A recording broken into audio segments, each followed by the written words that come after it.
ابتدا کرتی ہوں اللہ کے نام سے جو بےحد مہربان اور نہایت رحم کرنے والا ہے۔ لاکھوں درود و سلام آپ صلی اللہ علیہ وسلم پر اور آپ صلی اللہ علیہ وسلم کی آل پر۔ ناظرین، یوں تو آغاز کائنات ہی سے یہ نظم کیا گیا کہ شیطان کی آسمان تک رسائی نہ ہو۔ جب وہ آسمان کی طرف چڑھتا تو اس پر شہاب ثاقب کے گولے پھینکے جاتے، جس وجہ سے ان کا وہاں چڑھنا آسان نہیں ہوتا تھا۔ لیکن پھر بھی شیطان اور اس کے چیلوں کو روکنے میں اتنی سختی نہیں کی جاتی تھی۔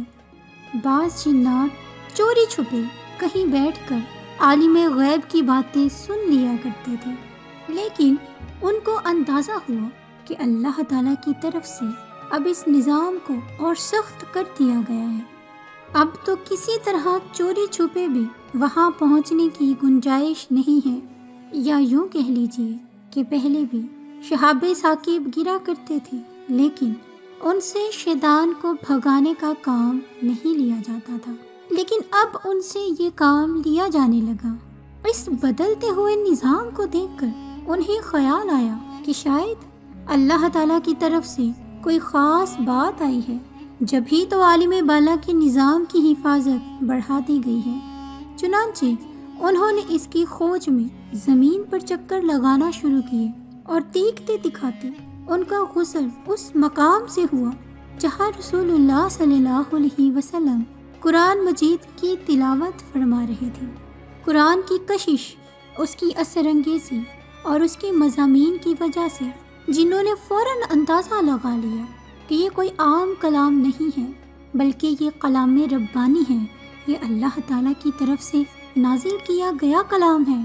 چنانچہ انہوں نے پوری توجہ سے قرآن کریم کو سنا، اور پھر یہاں تک پہنچنے کی جو داستان انہوں نے سنائی اور جو باہمی مشورے کیے، اس کا خلاصہ قرآن کریم میں کچھ یوں ہے کہ جنات نے اپنے قبیلے میں واپس پہنچ کر بتایا، ہم نے ایک عجیب و غریب کلام سنا ہے جو ہدایت کا راستہ بتاتا ہے، اس لیے ہم تو اس پر ایمان لا چکے۔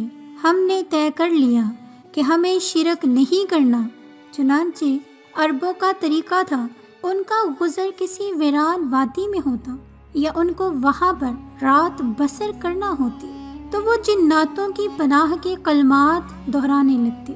پھر جنات نے کہا کہ جب آسمان تک رسائی میں ہم پر زیادہ سختی برتی جانے لگی تو ہم سمجھ گئے کہ اللہ تعالیٰ کی طرف سے ضرور کوئی خاص بات ہونے والی ہے، اگرچہ ہم اس بات سے قاصر تھے کہ وہ خاص چیز برائی کی ہے یا بھلائی کی، یعنی ہو سکتا ہے کہ کسی نبی کی بعثت ہوئی ہو، اس پر فرشتے کلام الہی بلا روک ٹوک لے کر جائیں، اسی وجہ سے خصوصی انتظام کیا گیا ہے۔ ہم میں سے اچھے لوگ بھی ہیں، برے لوگ بھی ہیں، لیکن ہمیں یقین ہے کہ اللہ کی تدبیر کے مقابلے میں ہم بالکل عاجز ہیں۔ اس لیے اس پیغام ہدایت کو سنتے ہی بلا تاخیر ہم اس پر ایمان لے آئے۔ اس طرح انہوں نے آگے اپنی قوم کو بھی اسلام کی دعوت دی۔ تاریخی مصادر اور کتب سے معلوم ہوتا ہے کہ جنات کی آپ صلی اللہ علیہ وسلم سے ملاقات کچھ اس طرح ہوئی۔ ایک بار آپ صلی اللہ علیہ وسلم اور آپ کے ساتھ جلیل القدر صحابی عبداللہ بن مسعود تھے۔ رات کا وقت تھا۔ آپ صلی اللہ علیہ وسلم ایک جگہ پر پہنچے۔ آپ نے عبداللہ بن مسعود کو ایک خاص مقام سے آگے بڑھنے سے منع فرمایا تاکہ کہیں جنات انہیں نقصان نہ پہنچا دیں، کیونکہ اس مقام پر جنات تھے۔ پھر آپ کی ملاقات جنات کے ایک گروپ سے ہوئی جنہوں نے اسلام قبول کر لیا اور آپ صلی اللہ علیہ وسلم سے اسلامی تعلیمات حاصل کرنے کے بعد واپس چلے گئے۔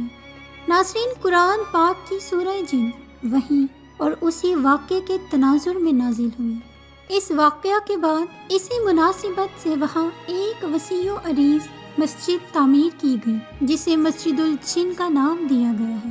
جی ہاں، مسجد جن سعودی عرب میں واقع ایک ایسی مسجد ہے جہاں رسول اللہ صلی اللہ علیہ وسلم نے جنوں کے ایک گروہ کو دین اور توحید کی دعوت دی اور وہ قرآن پاک پر ایمان لے آئے۔ یوں تو مکہ مکرمہ کی بہت ساری تاریخی اور ابدی شہرت کی حامل مسجدیں ہیں، لیکن مسجد جن کو بھی لازوال مقبولیت اور شہرت ملی۔ یہ مسجد حرام کے شمال کی جانب 3 کلومیٹر کی مسافت پر واقع تاریخ اسلام کی ایک عظیم یادگار سمجھی جاتی ہے۔ کتب تاریخ میں اس کی شہرت کے اور بھی کئی واقعات ملتے ہیں، لیکن سب سے بڑی وجہ جو معلوم ہوتی ہے وہ یہی ہے، نبی پاک صلی اللہ علیہ وسلم کی ہاتھ پر جنات کی ایک جماعت نے اسلام قبول کیا۔